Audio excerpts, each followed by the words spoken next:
Bagaimana cara menemukan garis takdir kita yang sesungguhnya, yang merupakan pesanan dari jiwa kita kepada Tuhan yang Maha Esa ya teman-teman. Pertanyaannya seperti itu.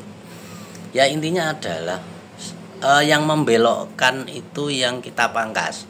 Yaitu apa yang membelokkan jalan takdir kita? Yaitu pendaman emosi apapun dari masa kecil yang diwariskan oleh orang tua, tetangga, lingkungan, guru, kemudian aliran-aliran tertentu yang kita ikuti, buku, kitab dan sebagainya. Ya, yang mengganggu yang tidak sama dengan jalur takdir kita. Misalnya jalur takdir kita ke A gitu kan. Nah, ternyata mindset ataupun pendaman-pendaman itu larinya ke B, yaitu berupa trauma-traumatik itu ya. Nah, akhirnya kita malah menjalaninya ke B bukan ke A, kan seperti itu. Terus yang kedua mindset yang diwariskan, pola pikir, kemudian batasan-batasan yang diberikan. Misalnya nih kita hidup di lingkungan orang-orang dengan gaji 3 juta, kita kan tidak mungkin tiba-tiba 1 miliar per bulan gitu kan, tidak mungkin. Karena mindset yang diwariskan itu 3 juta gitu loh, sehingga kita kurang lebih ya segitu gitu. Padahal garis takdir kita belum tentu segitu, bisa 1 miliar, bisa 2 miliar, bisa 100 juta dan sebagainya. Memang ada batasan, tapi batasan ini tentu kalau kita melihat dari garis takdir itu tetap batasan-batasan yang sesuai dengan apa yang kita mau gitu loh. Misalnya nih kita maunya itu 1 miliar per bulan, maka takdir kita juga segitu gitu loh. Karena tidak mungkin garis takdir itu sesuatu yang tidak sesuai dengan apa yang kita mau. Namanya takdir mesti sesuai kan begitu kan.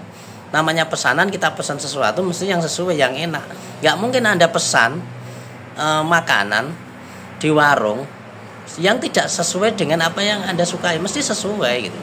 Makanya yang disebut takdir itu mesti sesuatu yang enak menurut versi kita, dan versi kita dan versi orang lain itu berbeda, tapi tetap sesuai dan enak seperti itu menurut versi kita masing-masing. Itu namanya garis takdir. Jadi takdir itu bukan tidak enak ya, takdir itu pasti enak karena sesuai dengan apa yang kita mau, seperti itu. Nah kemudian termasuk warisan-warisan dari karma leluhur atau tembok karma dari leluhur kita. Nah itu juga menghambat ya teman-teman, atau membelokkan dari garis takdir kita. Karena apa? Karena kita punya DNA. DNA ini ada informasinya yang melekat di sini. Contoh, baru warna kulit aja. Kita itu warna kulit kita itu warna kulit orang tua kita. Warna kulit orang tua kita, warna kulit orang tua mbahnya dan sebagainya. Ini adalah warisan karma dari leluhur. Ini kalau dalam segi fisik, kalau dalam segi mental, dalam segi batin itu sama, tetap itu akan terbawa seperti itu. Ya, itu yang kedua. Yang ketiga adalah tembok karma dari jiwa kita sendiri. Jiwa kita memiliki karma masa lalu, itu seperti ajaran dari Buddhisme dan Hindu ya. Ini terlepas dari percaya nggak percaya sih.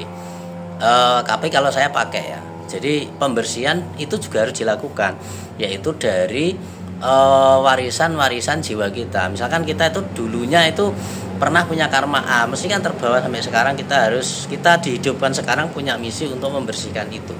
Makanya kemudian kenapa kita harus ketemu pasangan yang A, yang B, yang C, dan biasanya ada yang bagus, ada yang berantem, karena pasangan itu sendiri ada pasangan karmik ya, ada pasangan soulmate, ada pasangan twin flame. Pasangan karmik itu karena kita sama-sama membawa karma, membawa luka yang sama. Entah luka dari leluhur, entah luka dari jiwa masa lalu kita, entah luka dari pendaman-pendaman emosi kita sejak kecil dan sebagainya. Ya, di masa kehidupan sebelumnya. Terus dari kemelekatan, kita melekat dengan sesuatu.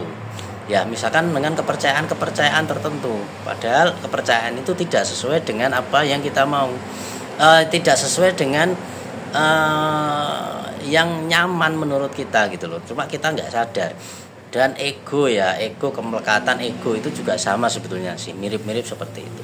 Jadi intinya itu ya, dan itu menurut saya harus dibersihkan, harus di cleansing, harus diluruhkan, harus dinolkan kembali, sehingga kita ibarat HP itu setelan pabrik ya, tidak diotak-atik. Ibarat motor itu kita nggak diotak-atik, kita setelan awalnya seperti apa.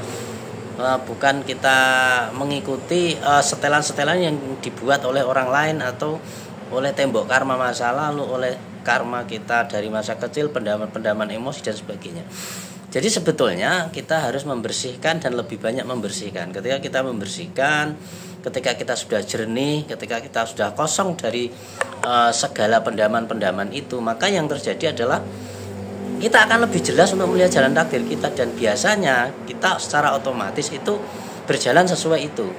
Dan ketika kita sudah berjalan sesuai dengan jalan takdir kita, yang terjadi adalah kita tidak perlu berusaha keras gitu loh, karena kita sudah mengikuti jalan takdirnya. Itu ya teman-teman ya. Terima kasih dan terima kasih. Silakan cek di penjelasan tentang ini, bagaimana cara merilis dan sebagainya di kolom deskripsi ya. Oke, terima kasih.